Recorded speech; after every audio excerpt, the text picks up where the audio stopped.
네, 유석수입니다. 저는 원고를 준비 못했습니다. 용서해 주십시오. 말씀 오늘 발표하신 분들 또 앞에 토론하신 분 또 뒤에 발표하실 우리 손무정 기자 원고까지 잠깐 이뤄가는데 굉장히 재미있게 여러 가지 맥락에서 서로 통하는 얘기들이 많은데요. 우선 이 검찰이나 사법부 개혁하고 관련해서는 우리 김상겸 교수님이 말씀하신 것도 박인환 변호사님이 말씀하신 거는 이제 저로서는 전문성도 없고 뭐 당연히 이제 그런 문제들이 논의가 되고 고쳐져야 된다고 생각하는데 두 분 다 언급하지 않은 부분이 있지 않나 하는 게요. 요새 뭐 이제 이 민주사회가 되면서 뭐 여러 가지 그 정치적 의견 표출이 있고 거기에 따라서 다양한 사람들이 서로 다투고 하는데 이상하게 이게 좀 이념적인 기준에서 좌우나 뭐 보수 진보로 나눠 보면은 저쪽 편 우리법 연구회나 민변 쪽 사람들은 굉장히 발언을 활발히 하는데 그 반대편에 뭐 시변이라는 단체가 있는 걸로 알고는 있습니다만 민변이랑 비교하면은 굉장히 조직력도 약하고 활동도 약한 것 같고 또 법관 내부에서 우리법 연구회에 대항하는 어떤 내부 조직이 있는지 이런 건 전혀 제가 잘 모르겠는데 그런 부분은 검찰이나 사법개혁하고 관련해서 어떻게 우리가 해결을 해야 되는 건지 예컨대 그 각하의 빅몇인가 뭐 어쩌고 하던 판사가 어저께 보니 청문회에서 뭐 뒤에 또 얘기하고 있더라고요. 그 이동욱 후보를 상대로.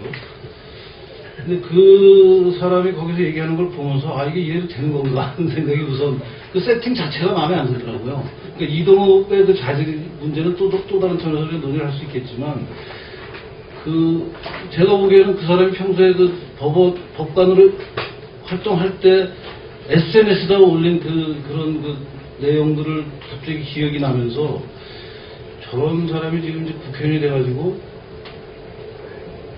이 후보자를 상대로 또 질문하고 뭐 엄청 이제 국회의원으로서 열심히 활동하는 것 같이 보이는데 갑자기 막 속에서 우라가침이 일더라고요. 이게 뭐 이래도 되는 건가? 근데 그런 부분은 그 발표자나 앞에 법률 사법 계통을 잘 아시는 분들 입장에서는 어떻게 대응을 세워야 되는 건지 전체적으로 우리 사회가 지금 종북적인 문제 혹은 종북은 직접 하지 않더라도 종북 활동을 하는 사람들을 도와주는 종북 숙주라고들 표현하는데요. 그 숙주가 돼서 자기도 모르게 혹은 알게 모르게 종북적인 사람들이 적극적으로 활동하도록 해주는 법 개통에서 이런 문제도 뭔가 대책이 서야 될 것 같은데 그런 문제를 한번 세계적으로 한번 논의 한번 해보시면 어떨까 하는 생각이 들었고요. 두 번째 김영공 교수님 발표는 굉장히 재밌게 들었습니다. 특히 그 오늘날의 좌파 정치를 왕도 정치가 같은 거다, 인치다. 사실 그 발상을 그렇게 하고 나서 이제 발표하시는 걸 들어보니까 말이 되는 것 같기도 하고 굉장히 착잡합니다. 그리고 이제 대통합, 그러니까 박근혜 당선자가 지금 혹은 또 뭐 사실 거의 모든 국민이 이제 대통합하겠다는 거는 적극적으로 찬성하거나 반대를 못 하고 있는. 그래서 거의 100% 그러니까 뭐 반대하는 사람이 거의 없는 어떤 지금 그 방침인데요.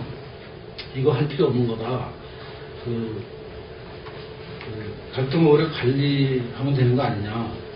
이제 그렇게 말씀하시는 게 오히려 사실 더 현실적인 해결책이라는 생각도 들었고요. 그런 맥락에서 사실 지금 벌어지고 있는 일 중에 여기 계신 분들이 좀 아시는지 모르지만 굉장히 재미있는 현상이 있습니다. 굉장히 역설적이고 지금 새 정부가 앞으로 이 문제를 어떻게 해야 될지에 대해서 많이 생각하게 하는데 지금 새 정부가 여러 가지 복지 민생 부분에 관심을 기울이면서 하고 있는 것 중에 하나가 서민층이 그 대부업체에서 고금리로 돈을 빌린 거를 일정한 부분 그 저금리로 갈아탈 수 있게 해주겠다라고 지금 방침을 정했다고 알려졌는데요. 누구나 다 하고 좋은 거라고 생각하는 것 같은데 이게 이제 지금 제가 최근에 누구한테 얘기를 들으니까 연락을 받았대요. 누가 뭐 예컨대 이제 한 500만 원을 대부업체로 빌린 사람이 있는데 대부업체에서 연락해서 너 500만 원 더 빌려가라. 왜냐하면 갈아타게 해주는 그 상한이 1000만 원이에요.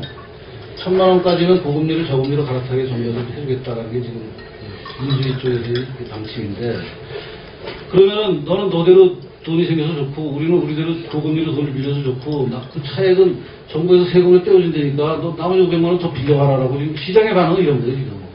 맞으면 정책은 굉장히 그 좋은 정책이라고 생각이 들지만 이제 냉정한 시장에서는 각자 그 이해 당사자들이 세금 떼어먹을 공리를 하고 있는 게, 이게 과거에 사실은 우리나라의 고질적으로 있어서 농어촌 그 고리채 해결 문제하고 똑같은 구조인 것 같아요. 이런 식으로 문제가 만약에 계속 진행이 되고 악화가 되면은 지금 대타협이라고 그러고 그 서민층을 위한 복지 정책이라는 게 실제 필요하고 명분도 있지만 현실적으로는 전혀 문제를 해결하지 못하고 문제를 악화시키는 방향으로 갈 수 있지 않을까 하는 생각이 들었고요.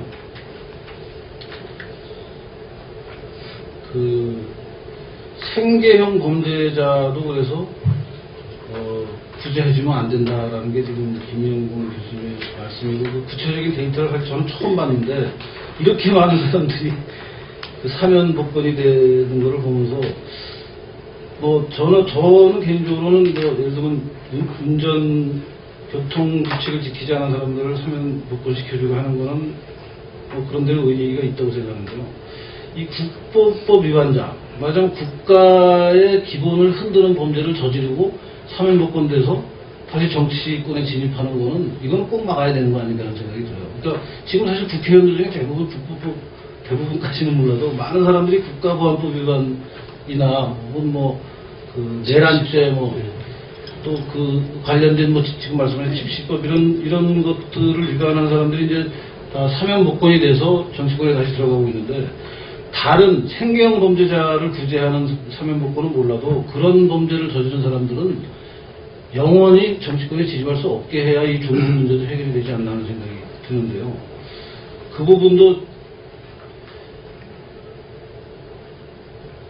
최근에 제가 또 알게 된 사실 중에 하나가, 왕재산 사건에 명백한 간첩으로 지금 잡혀있는 사람 하나가 민주화 보상을 받은 사람이더라고요. 근데 남쪽에서는 남쪽 정부라고 그러면 이제 북한 집회니까 우리 대한민국에서는 민주화 운동을 했다고 평가받아서 민주화 운동 보상금을 받고, 북한에서는 그 사람이 영웅칭호를 받나 봐요. 그러니까 이 남북한 정부에서 동시에 이런 일을 받는 아주 정말 체제를 뛰어넘는 엄청 훌륭한 사람들이 나타나고 하는데, 이런 일이 어떻게 벌어질 수 있는 건지 도대체 말이 안 되는 일이거든요.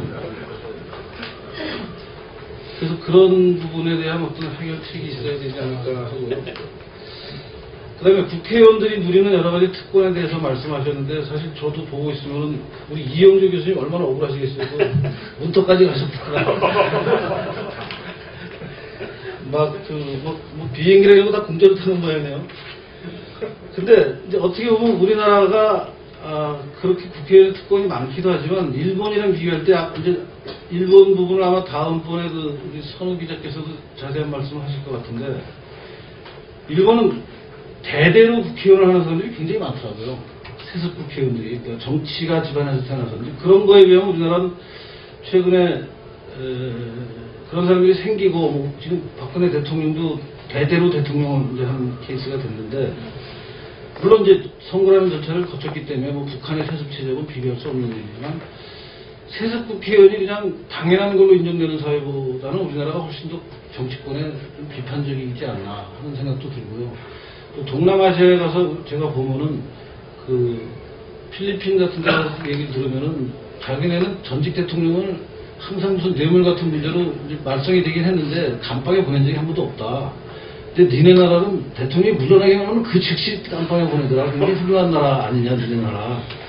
그런 얘기도 들은 적이 있어서, 그러니까 우리 김영봉 선생님 기준보다는 못해도 우리나라 또 그런 부분에서는 굉장히 어떤 다른 나라 사람들이 부러워할 정도로 아주 엄격한 부분도 있습니다. 예컨대 지금 현직 대통령의 형님이 물론 사고를 많이 치시긴 했지만 깜빵에 가 있는 상황이고, 또 형님뿐 아니라 여러분이 세트로 가 있고 그러니까 그런 면을 보면은 그래도 그 어떤 네. 꼭 괜찮다고 표현하기는 애매합니다만 하여튼 또 다른 부분도 있다는 생각도 들고요. 여러 가지 생각이 복잡합니다.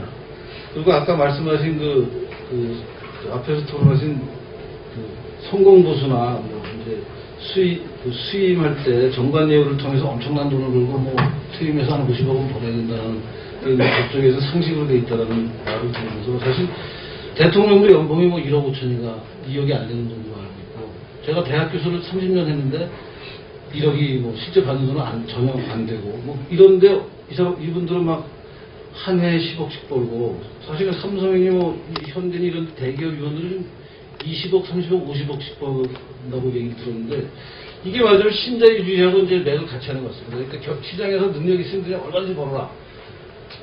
그런 거에 관해서 이제 뭐 옛날에는 삼성이라는 회사에 뭐 수의를 하던 분이 계속해서 그 연봉제로해서 퇴직할 때 되면 꽤 큰 돈을 받았는데 이제 그런 사람들이 다 임시직으로 바뀌어가지고 그 사람들은 계속 낮은 연봉을 갖고 하는 거. 이것도 그래서 과거에 그 IMF 이후에 우리나라가 무분별하게 신자유주의적인 개혁을 했던 것에 대한 총체적인 반성이 필요하지 않나 하는 생각이 듭니다. 사실 어떤 특정한 직종에서 30년 동안 계속 은퇴할 때까지 계속 일을 했다면은 은퇴할 때에 가 되면은 그 사회의 중산층으로서 살 수 있는 길은 열려져 있어야 된다는 생각이 들거든요.